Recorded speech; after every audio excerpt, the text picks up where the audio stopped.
Est-ce que nos rangs sont encore un peu dégarnis, mais je crois que c'est vraiment important que nous avancions pour garder un peu de temps pour la discussion de chacune des restitutions d'ateliers. Nous allons commencer par l'atelier 1.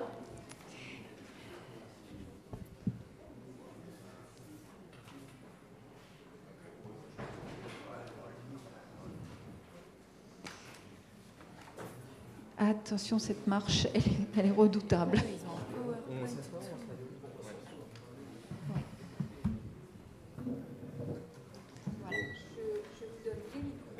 va ? Ouais, ça va. Ouais, ça va. Sinon, tu De toute façon, interviendras. s'il faut le rajouter, je le Ouais, rajouterai. oui, voilà. Je fais une première synthèse Hein? je fais une première synthèse et puis Ouais, non, vas-y, tu fais. Et puis s'il y a des questions, ouais. éventuellement, on répondra tous les deux. Bon. De toute façon, on n'a pas beaucoup plus préparé que toi. Hein.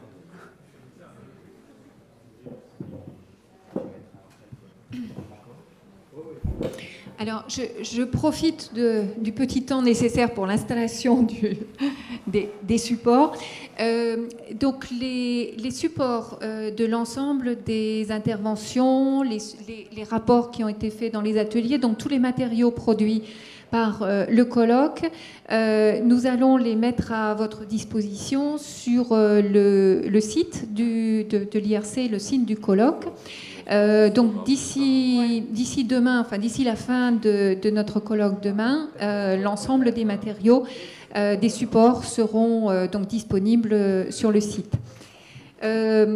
Tous ceux d'entre vous qui souhaiteraient me donner des supports sur des points qui vous semblent liés à la problématique et que nous pouvons mettre dans le panier de la réflexion, n'hésitez pas à me donner ces supports. Donc nous les mettrons en forme sur le site pour qu'ils soient disponibles pour l'ensemble des participants.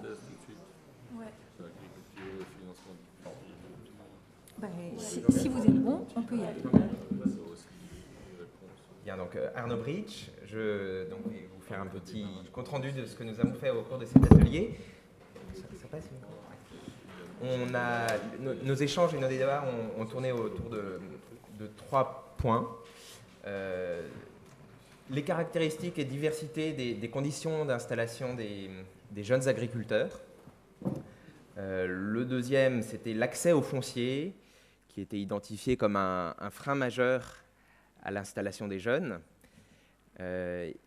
Et on a à la fin échangé sur tout ce qui était démarche d'accompagnement de ces jeunes pour avoir des installations viables, durables. Voilà. Donc sur le premier point, pour chacun des points, je reprendrai les différents témoignages qu'on a pu avoir. On a eu 3 témoignages.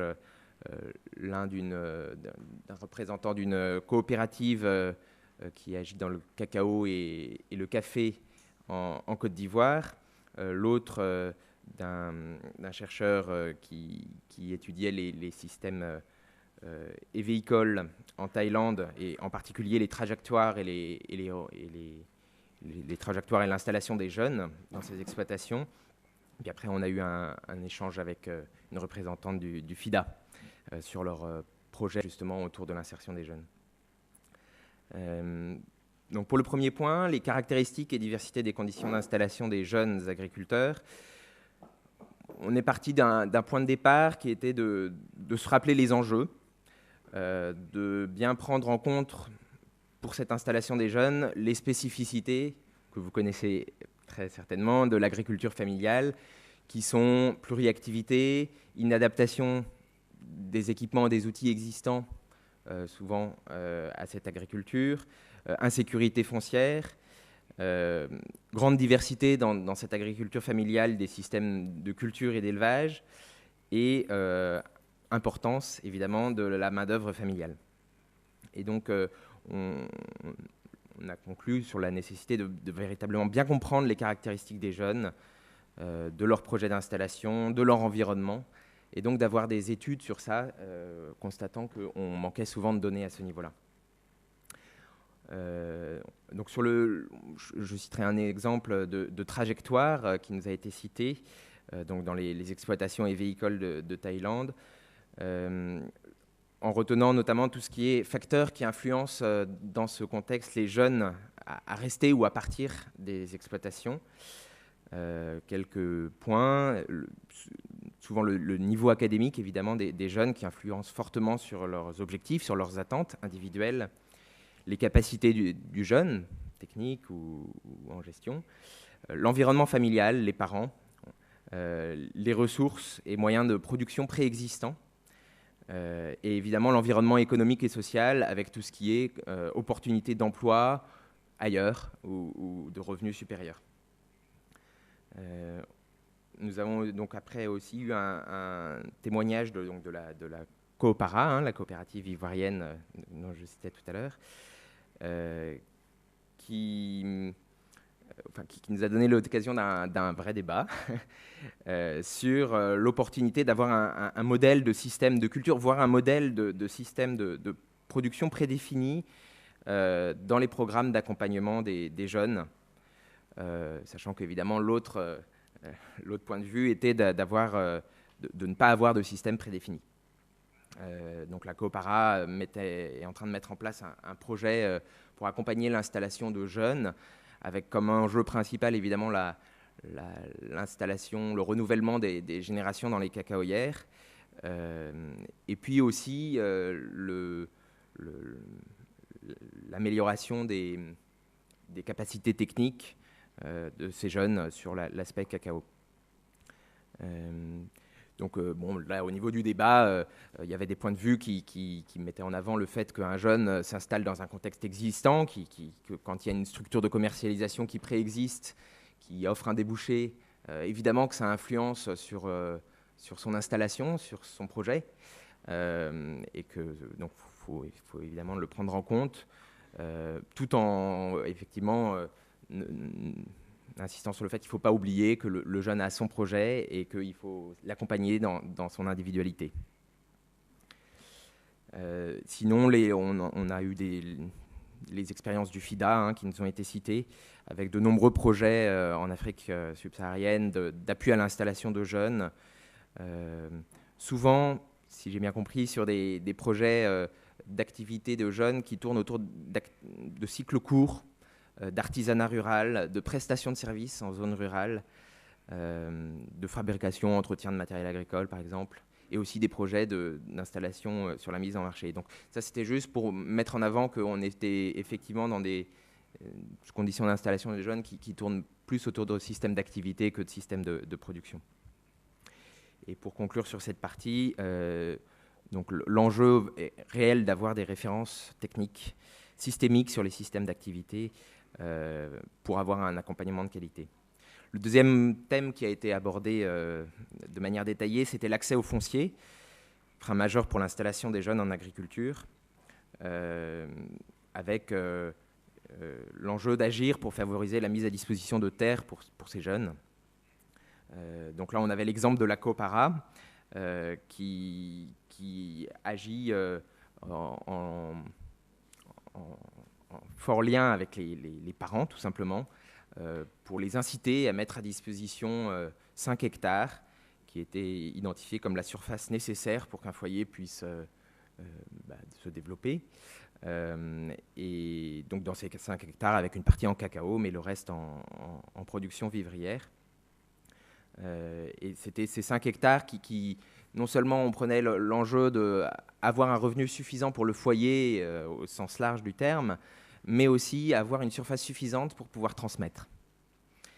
Un autre exemple autour du foncier, cité par le FIDA, qui citait un projet qui avait plutôt bien réussi, de périmètre agricole qui regroupe les jeunes, avec comme avantage l'émulation pour les jeunes, la possibilité d'avoir des activités transverses de stockage, évidemment aussi d'avoir des facilités pour la commercialisation lorsqu'il y a une forme de spécialisation de ce périmètre de culture. Le FIDA aussi comme action citait le fait de conditionner, enfin oui c'est une forme de conditionnement, l'attribution de subventions ou le lancement de projets à des actions de distribution de terres aux jeunes. et aux femmes. Donc les enjeux, les éléments à travailler sur le volet foncier qui ont été identifiés, c'est de bien connaître la situation générale des territoires d'installation des jeunes, avec est-ce qu'on est dans une situation de saturation? Parfois on le dit, mais ce n'est pas forcément le cas partout. Il peut y avoir des terres disponibles, mais qui se transmettent mal. D'où le deuxième enjeu, c'est de bien étudier les règles de transmission, d'héritage, sur lesquelles il y a encore probablement beaucoup d'études à faire.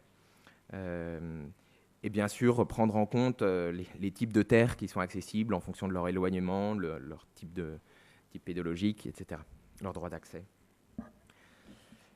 La troisième thématique sur laquelle on a échangé, c'était donc les démarches d'accompagnement de l'installation des jeunes, donc avec des réflexions autour des conditions clés pour réussir, pour que l'installation du jeune soit réussie,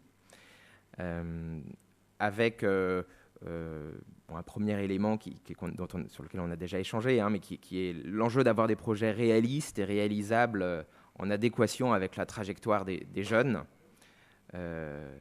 avec notamment des échanges qu'on a eus autour des paramètres à prendre en compte, à ne pas oublier lorsqu'on décide d'accompagner le projet d'un jeune. Des choses assez simples, mais est-ce que dans son projet,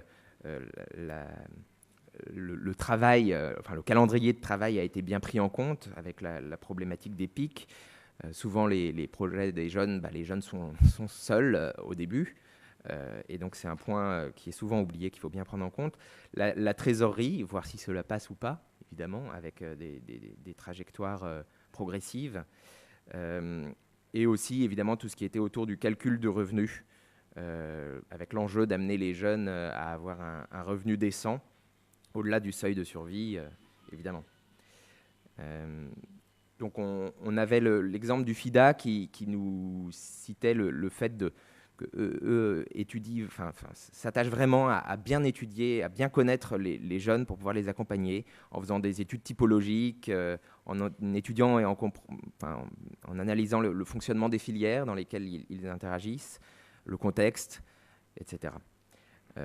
Et au niveau de la COPARA, la prise en compte donc, du côté réaliste, ils se sont fixés un certain nombre de conditions pour l'appui aux jeunes, pour que la COPARA fasse un appui aux jeunes à son installation, avec une superficie minimum, une trajectoire pour le jeune, en privilégiant ceux qui sont restés à la campagne plutôt que ceux qui sont passés par la ville, et puis donc tout un travail sur l'identité du jeune, au-delà des aspects de critères de viabilité de son projet. Le deuxième élément qui était pris en compte donc, sur les conditions clés de réussite d'installation des jeunes, c'était le choix des systèmes de production, des systèmes d'activité qui sont censés être adaptés au milieu avec des facteurs de production sécurisés, donc le foncier, on en a déjà parlé,